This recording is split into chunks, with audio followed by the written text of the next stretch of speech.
ನಮಸ್ತೆ ಸ್ನೇಹಿತರೆ. ಕಾಲಭೈರವನನ್ನು ಸುಮಾರು 52 ರೂಪಗಳಲ್ಲಿ ಪೂಜಿಸಲಾಗುತ್ತದೆ. ಅವುಗಳಲ್ಲಿ ಆತನ 8 ರೂಪಗಳು ಅತ್ಯಂತ ಪ್ರಮುಖವಾದದ್ದಾಗಿದೆ. ಕಾಲಭೈರವನ ಆ 8 ರೂಪಗಳು ಯಾವುವೆಂದು ತಿಳಿಯೋಣ ಬನ್ನಿ. ಇಷ್ಟಾರ್ಥಗಳ ಈಡೇರಿಕೆಗಾಗಿ ಈ 8 ಪ್ರಮುಖ ರೂಪಗಳನ್ನು ಪೂಜಿಸಲಾಗುತ್ತದೆ. ಕಪಾಲ ಭೈರವ. ಈ ರೂಪದಲ್ಲಿ ಭಗವಂತನ ದೇಹವು ಒಳೆಯುತ್ತದೆ. ಈ ಅವತಾರದಲ್ಲಿ ಭೈರವನು ಆನೆಯ ಮೇಲೆ ಸವಾರಿ ಮಾಡುತ್ತಾನೆ. ಕಪಾಲ ಭೈರವನ ಒಂದು ಕೈಯಲ್ಲಿ ತ್ರಿಶೂಲ, ಇನ್ನೊಂದು ಕೈಯಲ್ಲಿ ಖಡ್ಗ, ಮೂರನೆಯ ಕೈಯಲ್ಲಿ ಆಯುಧ ಮತ್ತು ನಾಲ್ಕನೆಯ ಕೈಯಲ್ಲಿ ಮಡಿಕೆಯನ್ನು ಹಿಡಿದಿದ್ದಾನೆ. ಭೈರವನ ಈ ರೂಪದ ಆರಾಧನೆಯು ಕಾನೂನು ವಿಷಯಗಳಲ್ಲಿ ಯಶಸ್ಸನ್ನು ತರುತ್ತದೆ ಮತ್ತು ಅನಗತ್ಯ ವ್ಯಾಜ್ಯಗಳನ್ನು ತೊಡೆದುಹಾಕುತ್ತದೆ. ಬಾಕಿ ಇರುವ ಕಾರ್ಯಗಳು ಪೂರ್ಣಗೊಳ್ಳುತ್ತವೆ. ಕ್ರೋಧ ಭೈರವ. ಕ್ರೋಧ ಭೈರವ ಕಡುನೀಲಿ ಬಣ್ಣದ ದೇಹ ಮತ್ತು 3 ಕಣ್ಣುಗಳನ್ನು ಹೊಂದಿದ್ದಾನೆ.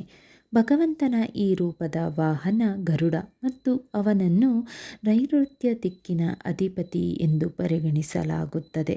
ಕ್ರೋಧ ಭೈರವನ ಆರಾಧನೆಯು ಎಲ್ಲ ತೊಂದರೆಗಳನ್ನು ಮತ್ತು ಕೆಟ್ಟ ಸಮಯದ ವಿರುದ್ಧ ಹೋರಾಡುವ ಸಾಮರ್ಥ್ಯವನ್ನು ಹೆಚ್ಚಿಸುತ್ತದೆ. ಅಸಿತಾಂಗ ಭೈರವ. ಅಸಿತಾಂಗ ಭೈರವನು ತನ್ನ ಕುತ್ತಿಗೆಗೆ ಬಿಳಿ ತಲೆಬುರುಡೆಯ ಮಾಲೆಯನ್ನು ಧರಿಸಿದ್ದಾನೆ ಮತ್ತು ಅವನ ಕೈಯಲ್ಲಿ ತಲೆಬುರುಡೆಯನ್ನು ಹಿಡಿದಿದ್ದಾನೆ. 3 ಕಣ್ಣುಗಳ ಅಸಿತಾಂಗ ಭೈರವನ ಸವಾರಿ ಹಂಸವಾಗಿದೆ. ಭಗವಾನ್ ಭೈರವನ ಈ ರೂಪವನ್ನು ಪೂಜಿಸುವುದರಿಂದ ಮನುಷ್ಯನಲ್ಲಿ ಕಲಾತ್ಮಕ ಸಾಮರ್ಥ್ಯಗಳು ಹೆಚ್ಚುತ್ತವೆ. ಚಂದ ಭೈರವ. ಈ ರೂಪದಲ್ಲಿ ಭಗವಂತನಿಗೆ 3 ಕಣ್ಣುಗಳಿವೆ ಮತ್ತು ನವಿಲಿನ ಮೇಲೆ ಸವಾರಿ ಮಾಡುತ್ತಾನೆ.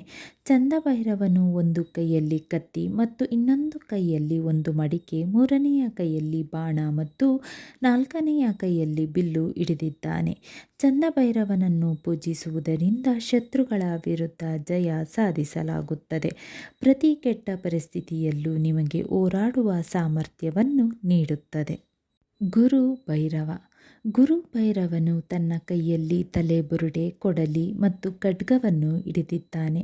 ಇದು ಭಗವಂತನ ಬೆತ್ತಲೆ ರೂಪವಾಗಿದೆ ಮತ್ತು ಅವನು ಗೂಳಿಯ ಮೇಲೆ ಕುಳಿತು ಸವಾರಿ ಮಾಡುತ್ತಾನೆ. ಗುರು ಭೈರವನ ದೇಹದ ಸುತ್ತ ಹಾವು ಸುತ್ತಿಕೊಂಡಿದೆ. ಗುರು ಭೈರವನ ಆರಾಧನೆಯು ಉತ್ತಮ ಕಲಿಕೆ ಮತ್ತು ಜ್ಞಾನಕ್ಕೆ ಕಾರಣವಾಗುತ್ತದೆ. ಸಂಹಾರ ಭೈರವ. ಸಂಹಾರ ಭೈರವನು ಬೆತ್ತಲೆಯಾಗಿರುತ್ತಾನೆ ಮತ್ತು ಅವನು ತಲೆಯ ಮೇಲೆ ತಲೆಬುರುಡೆಯನ್ನು ಇಟ್ಟುಕೊಂಡಿದ್ದಾನೆ. ಅವನಿಗೆ 3 ಕಣ್ಣುಗಳಿದ್ದು ನಾಯಿಯನ್ನು ವಾಹನವನ್ನಾಗಿಸಿಕೊಂಡಿದ್ದಾನೆ. ಸಂಹಾರ ಭೈರವನಿಗೆ 8 ತೋಳುಗಳಿವೆ ಮತ್ತು ಅವನು ತನ್ನ ಸೊಂಟಕ್ಕೆ ಹಾವನ್ನು ಸುತ್ತಕೊಂಡಿರುತ್ತಾನೆ. ಇದನ್ನು ಪೂಜಿಸುವುದರಿಂದ ಮನುಷ್ಯನ ಎಲ್ಲ ಪಾಪಗಳು ನಾಶವಾಗುತ್ತವೆ. ಉನ್ಮತ್ತ ಭೈರವ. ಉನ್ಮತ್ತ ಭೈರವನ ರೂಪವು ಶಾಂತ ಸ್ವಭಾವದ ಪ್ರತೀಕ. ಭೈರವನ ಈ ರೂಪವನ್ನು ಪೂಜಿಸುವುದರಿಂದ ಮಾನವನ ಎಲ್ಲ ನಕಾರಾತ್ಮಕತೆ ಮತ್ತು ದುಷ್ಟತನಗಳು ದೂರವಾಗುತ್ತವೆ. ಭೈರವನ ಈ ರೂಪವು ಶಾಂತ ಮತ್ತು ಆಹ್ಲಾದಕರವಾಗಿರುತ್ತದೆ. ಉನ್ಮತ್ತ ಭೈರವನ ದೇಹದ ಬಣ್ಣ ತಿಳಿ ಹಳದಿ ಮತ್ತು ಅವನು ಕುದುರೆಯ ಮೇಲೆ ಸವಾರಿ ಮಾಡುತ್ತಾನೆ. ಭೀಷ್ಣ ಭೈರವ. ಭೀಷ್ಣ ಭೈರವನನ್ನು ಪೂಜಿಸುವುದರಿಂದ ದುಷ್ಟ ಶಕ್ತಿಗಳ ಮತ್ತು ಪ್ರೇತಗಳ ಪ್ರಭಾವಗಳು ದೂರವಾಗುತ್ತದೆ. ಭೀಷ್ಣ ಭೈರವನು ತನ್ನ ಒಂದು ಕೈಯಲ್ಲಿ ಕಮಲ, ಇನ್ನೊಂದು ಕೈಯಲ್ಲಿ ತ್ರಿಶೂಲ, ಮೂರನೇ ಕೈಯಲ್ಲಿ ಖಡ್ಗ ಮತ್ತು ನಾಲ್ಕನೆಯ ಕೈಯಲ್ಲಿ ಮಡಿಕೆ ಹಿಡಿದಿದ್ದಾನೆ. ಭೀಷ್ಣ ಭೈರವನ ವಾಹನ ಸಿಂಹವಾಗಿದೆ. ಕಾಲಭೈರವ ಗಾಯತ್ರಿ ಮಂತ್ರ. ಈ ಮಂತ್ರದ ಅರ್ಥವೇನೆಂದರೆ, ಕಾಲದ ಅಧಿಪತಿಯಾದ ಕಾಲಭೈರವನಿಗೆ ನಾವು ನಮಸ್ಕರಿಸುತ್ತೇವೆ. ಕಾಲಾತೀತನಾದ ಭಗವಂತನನ್ನು ನಾವು ಧ್ಯಾನಿಸುತ್ತೇವೆ. ಆ ಕಾಲಭೈರವನು ನಮ್ಮ ಬುದ್ಧಿಶಕ್ತಿಯನ್ನು ಪ್ರೇರೇಪಿಸಲಿ.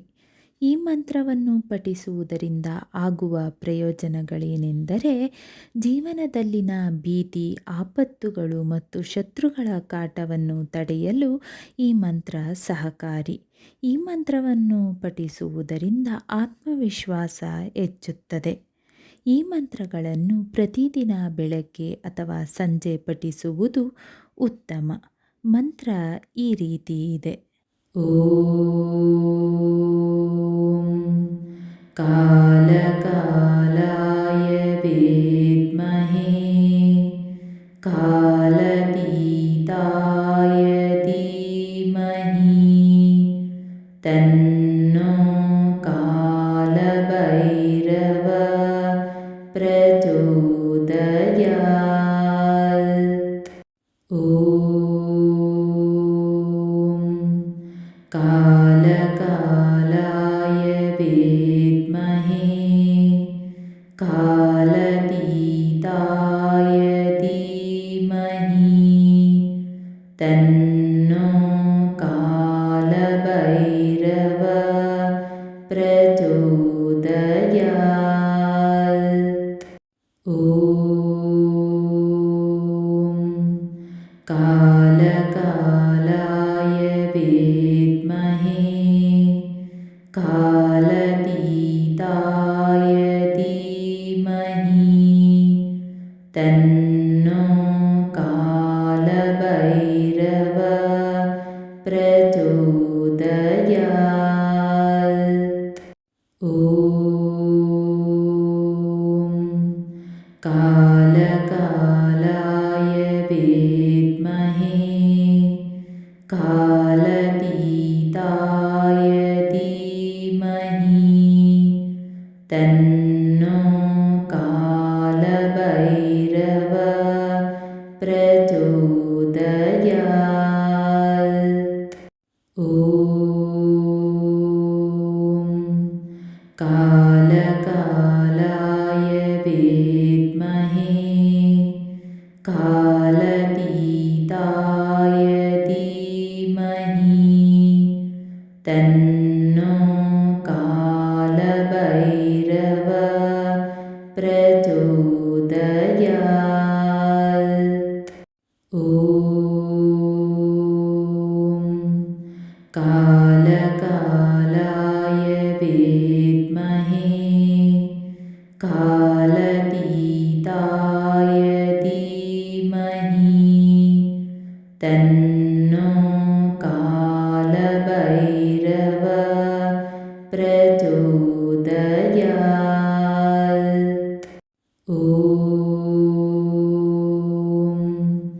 कालकालाय विद्महे कालतीताय धीमहि तन्नो कालभैरव प्रचोदयात्। ॐ कालकालाय विद्महे कालतीताय धीमहि तन्नो कालभैरव प्रचोदयाತ್। ಸ್ನೇಹಿತರೆ, ಈ ವಿಡಿಯೋ ಇಷ್ಟವಾದಲ್ಲಿ ಲೈಕ್, ಶೇರ್ ಆ್ಯಂಡ್ ಕಾಮೆಂಟ್ ಮಾಡಿ. ಮುಂದಿನ ವಿಡಿಯೋಸ್ಗಳಿಗಾಗಿ ಚಾನಲ್ ಅನ್ನು ಸಬ್ಸ್ಕ್ರೈಬ್ ಮಾಡಿ. ಧನ್ಯವಾದಗಳು.